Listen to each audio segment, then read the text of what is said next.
मला मला बारून येड कसं लावलं ज्या टायमाला खंडेराय छपरी पालगावर बसले होते म्हणले त्या टायमाला त्या बारून दृष्टांत दिला आणि ते दृष्टांत जाऊन त्या स्वप्नात जाऊन त्या खंडेराला येड केलं तर येड कसं केलं भक्तीनं येड केलं तिची भक्ती तिला जेव्हा हळदीची शिवलिंग तयार जेव्हा बारूला केला त्या टायमाला काय झालं शिवलिंग तयार केला तिची भक्ती एवढी झाली की जसं त्या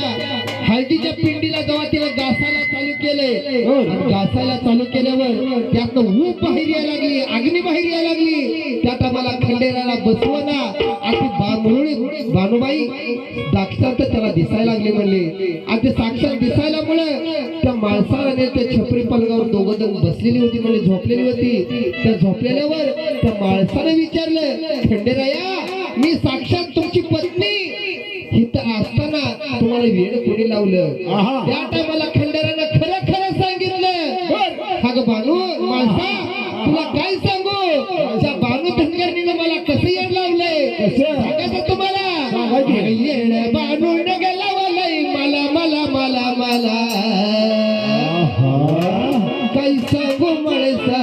तुला असं वेळ त्या माणूला लावलं त्या माणसाला सांगितलं माणसाला सांगून देव चंदनपूरला कसं चाललेलं आहेत म्हणले